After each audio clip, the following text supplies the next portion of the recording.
Hey y'all, this is Heather R. Tripe. We're back this week with not only one recipe, but we're doing two recipes out of our box that we got this week. I'm so excited. These are two really fun summertime recipes that are quite easy to make and pack a lot of flavor.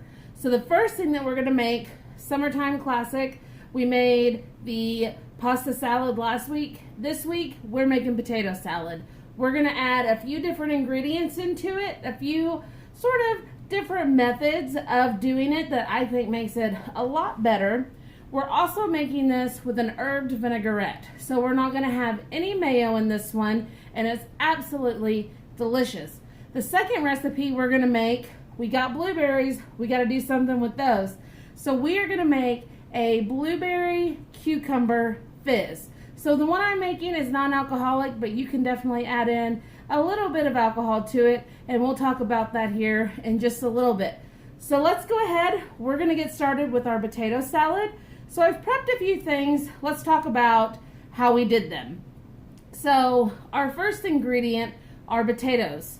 You can't have a potato salad without your potatoes. So what I did is I took the 2 pounds of red potatoes that came in our box.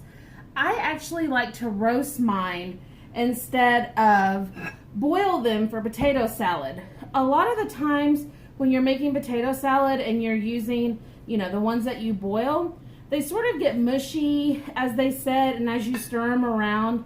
And sometimes, I like a nice creamy potato salad, but sometimes I want those potatoes to keep their shape.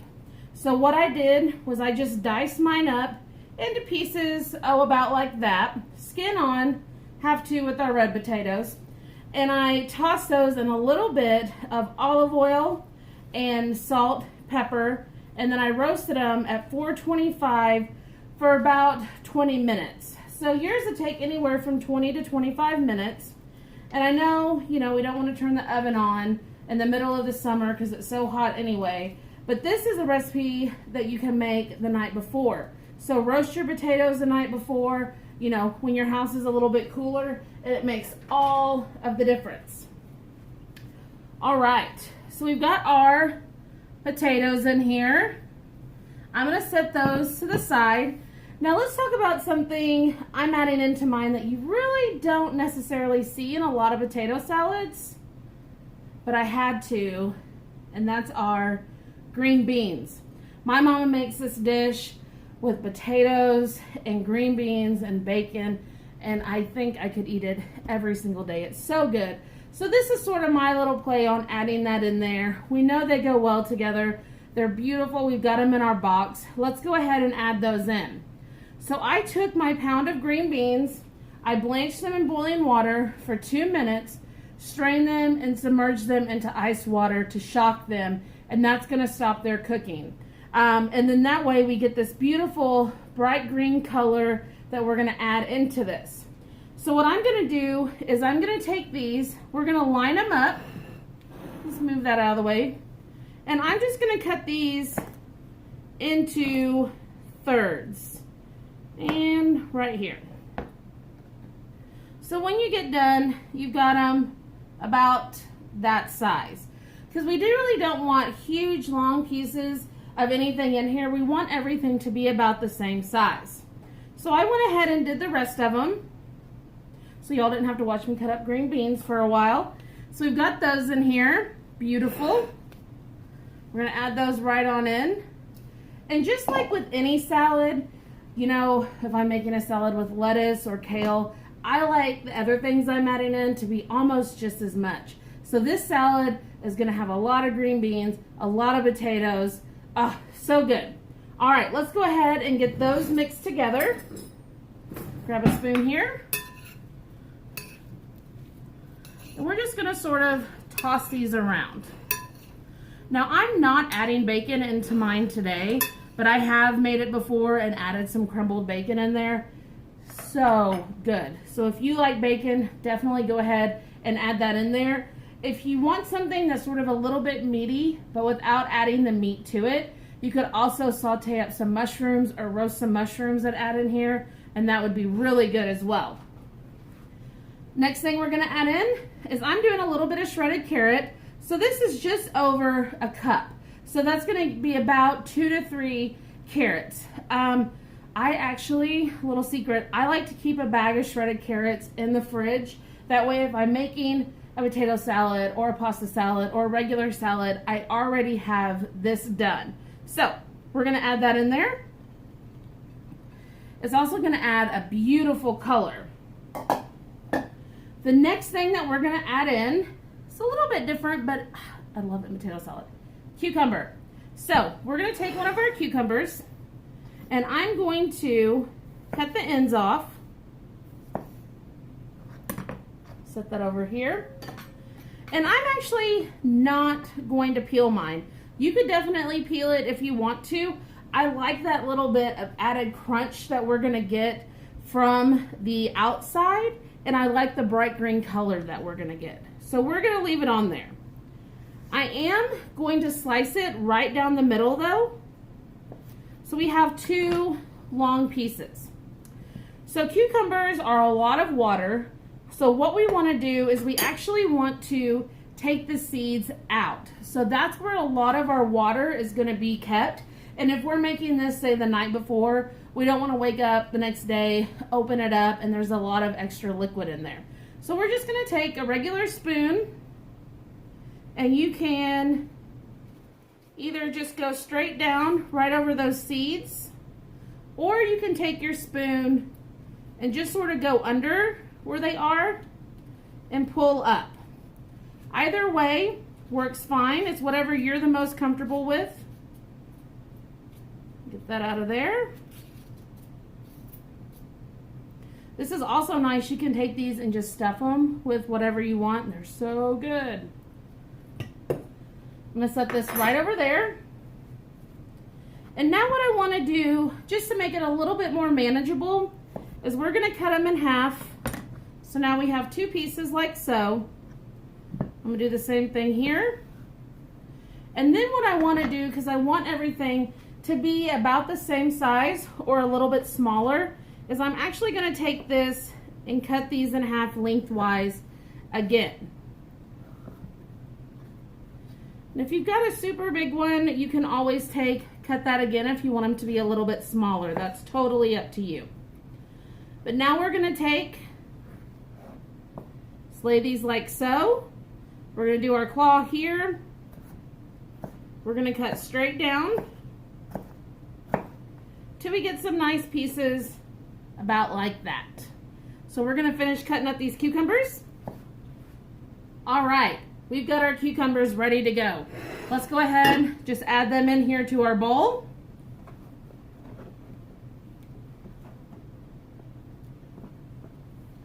Then I'm going to take our spoon. Let's go ahead and give this another stir.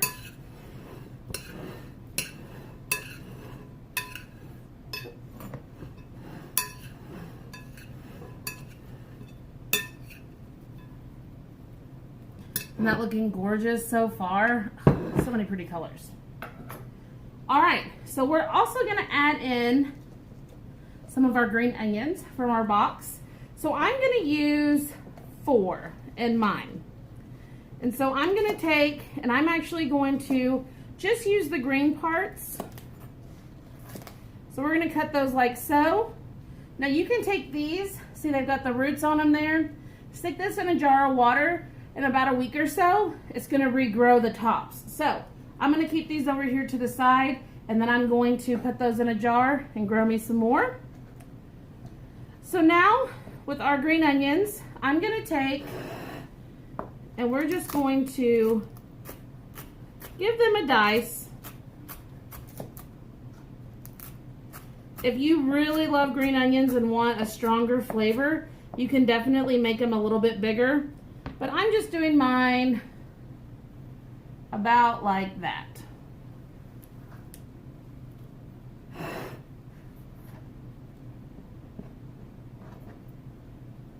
going to dice up the rest of these.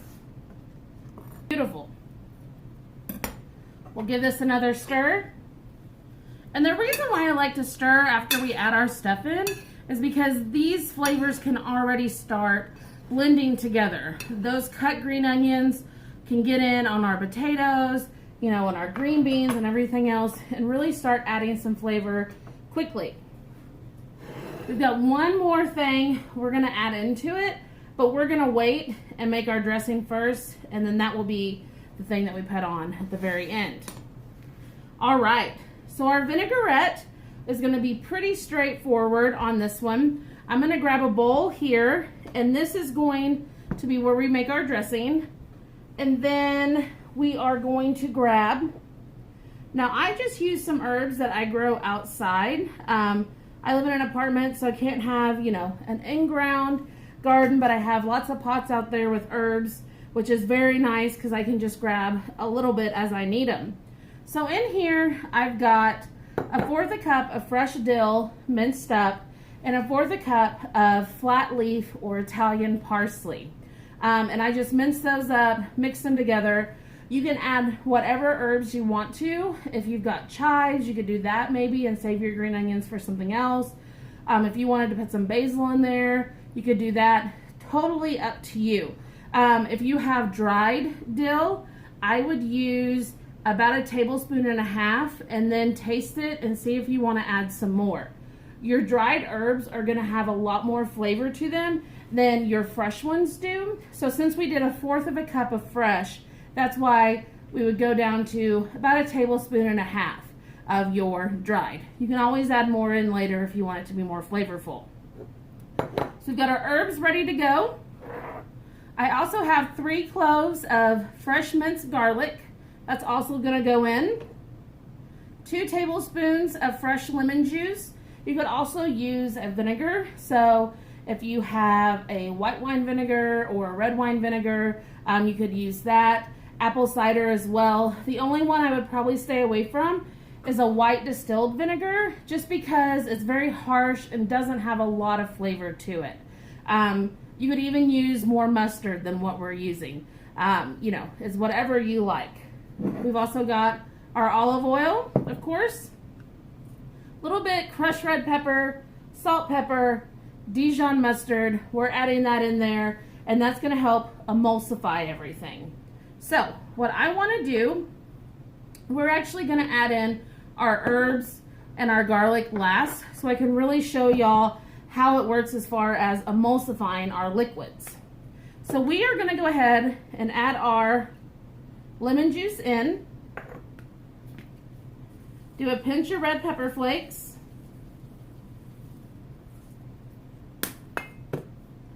We want to do a tablespoon of Dijon.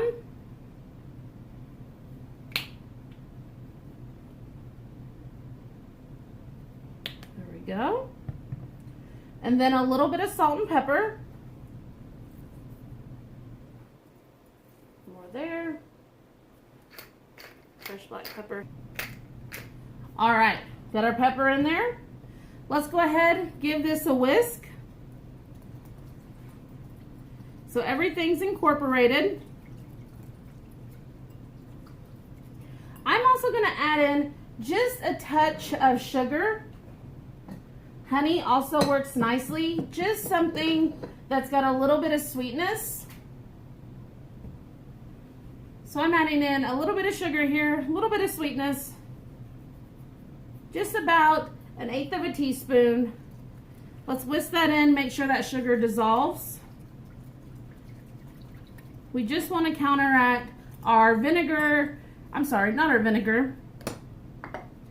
We just want to counteract our lemon juice that we have in here and also our mustard because it's a little bit tart. Perfect. That looks good to me. So now what we want to do is we're going to get 1/3 cup of olive oil measured out. So this isn't going to have a ton of dressing on it. Really, our dressing is just to hold our herbs and our garlic together and add some flavor and just sort of coat everything. And that way it's not swimming in it. All right. Olive oil's ready. I'm going to take just a washcloth or a dish towel, set that underneath of there. Just something to give our bowl a little bit of stability so it won't wobble around on us. And now what we want to do to create a good emulsion is we're just going to take few little droplets in there. And we never want to stop whisking, so whisk the entire time. And this is going to help us make sure that our entire dressing comes together as one instead of being separated with the lemon juice and the oil. So we're going to continue pouring this in. All right, so we've got everything whisked together nicely. So now what I'm going to do is we're going to take our garlic, add that in.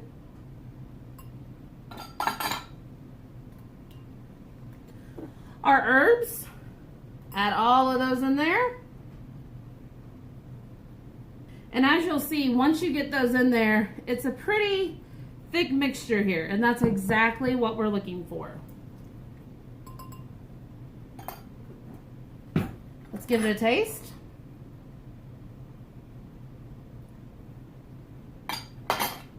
Perfect. It's pretty tangy, which is what we want, because we want everything to have a nice bite to it. I am going to add just a little bit more salt to it. And of course, if it's too tart for you, definitely add a little bit more sweetener in there, and that will also sort of tame it down just a little bit. All right, let's grab our salad.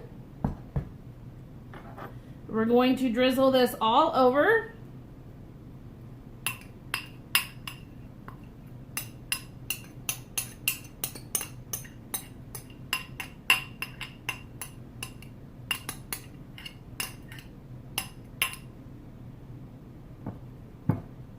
We're going to stir it in.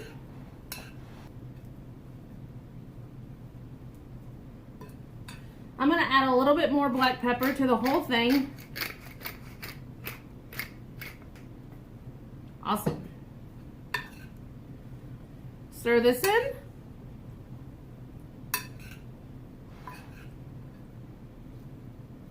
Gorgeous. All right, so our final thing that we're going to add in here. Normal egg, hard-boiled egg in your potato salad, but we're going to do something a little bit different. So I'm going to take 3 eggs. We're actually only going to use the yolk. So since we don't have mayonnaise in this, we're going to crumble up egg yolk, and that's going to sort of act as a little bit of a creamy texture, almost like a mayonnaise would without having the mayonnaise in it. So you could definitely slice up, the whole hard-boiled egg, throw that in there. I keep my whites and mix them in. I've got some more eggs over here. Make an egg salad with it. I just really want that buttery, wonderful taste and texture of our egg yolks.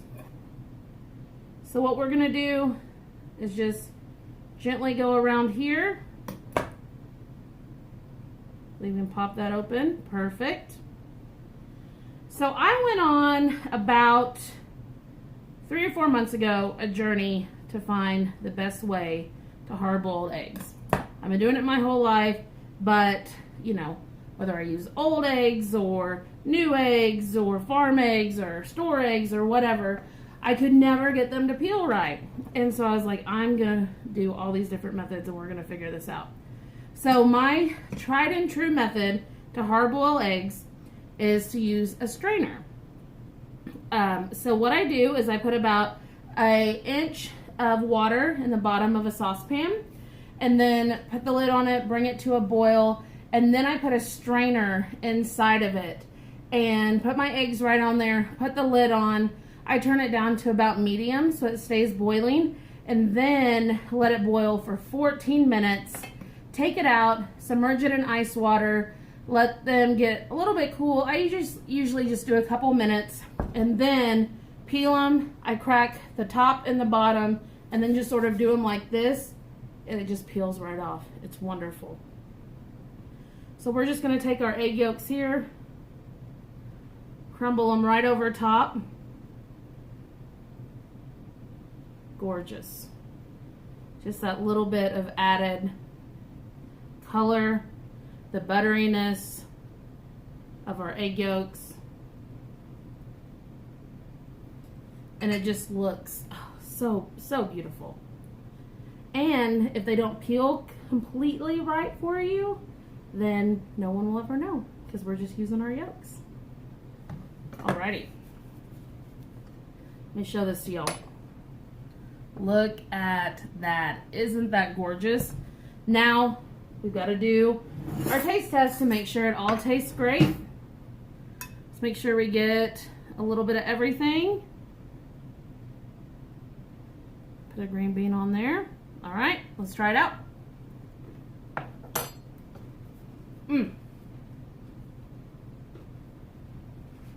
So good. I would let this sit for 30 minutes, let all these flavors come together, taste it, and then see if you need more salt or, you know, maybe a little bit more pepper or whatever it might be. And then that way, if you taste it right now, the flavors still have it blended together. So if you let it set, then you'll actually taste what it's going to taste like. If you were making this the night before, I would wait and do the egg yolks until right before you serve it.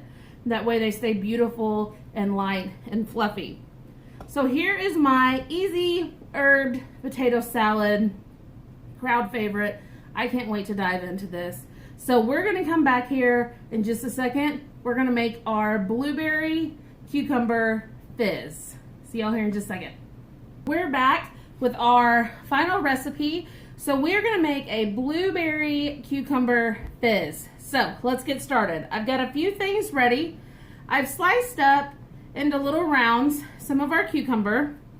The other part of it, so I did about a fourth of it sliced up. The other part I blended up into the blender. You could always put it through a fine mesh strainer if you wanted it really smooth. This is going to have a little pulp in it, but not much.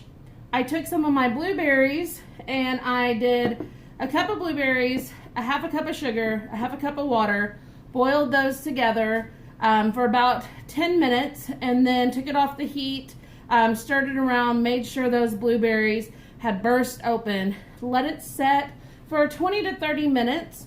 Let it infuse. Do that through a fine mesh strainer so you get a pure blueberry simple syrup. This is a great way to preserve maybe some leftover fruit that you might not get to.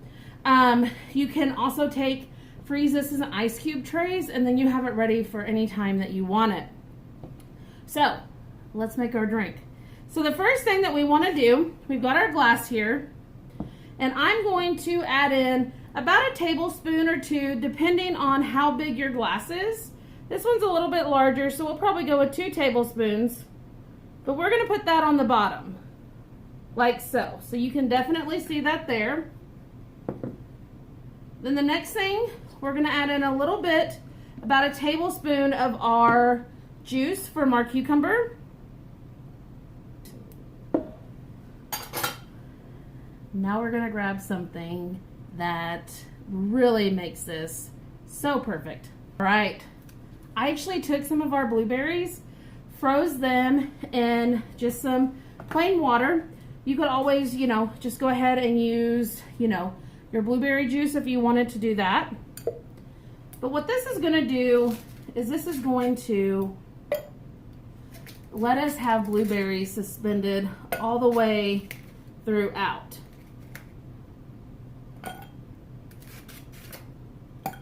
Like so there. And then I'm going to take a couple of our cucumber pieces here, stick a few of those down on the sides, and then I'm going to grab, I'm using mineral water, Topo Chico. You could use sparkling water, club soda, tonic. It's really totally up to you, but something that's bubbly is going to give us our fizz. If you were doing alcohol in this, I would go ahead and add that in, and then let that mix together. Top it with this, that way it doesn't get flat on us. This is great with vodka, tequila, or like a white rum or a gin. Perfect. So those, you got tons of options there. I personally like it with tequila. So I might add a little bit of tequila into mine later. But now what we want to do, and this is why we want to add the purple in the bottom, our blueberry simple syrup, is because as we add this on top, it's going to stay clear up here, and it just makes a gorgeous, gorgeous presentation. And then as your ice melts, those blueberries melt into it. Wonderful. All right, so you can see here, it's like just this gorgeous lavender color. So what I like to do at this point, you could take a few blueberries, put those, you know, on a toothpick to put in here. I'm just gonna take a piece of cucumber, a piece of lime, stick those right on the side. Look at that gorgeous drink. Isn't that beautiful? Oh my gosh. But now, here's the real taste test. Once you get your photos of it, go ahead, mix it around a little bit. As you can see, it's still just keeping these colors here. Let's give it a try. Oh my gosh, so good. Not too sweet, very refreshing from our cucumber in there, and absolutely beautiful. So thanks for joining me. We made our potato salad, we made our blueberry cucumber fizz, lots of great recipes. I'll see you recipe from next week's box. See y'all then. Bye-bye.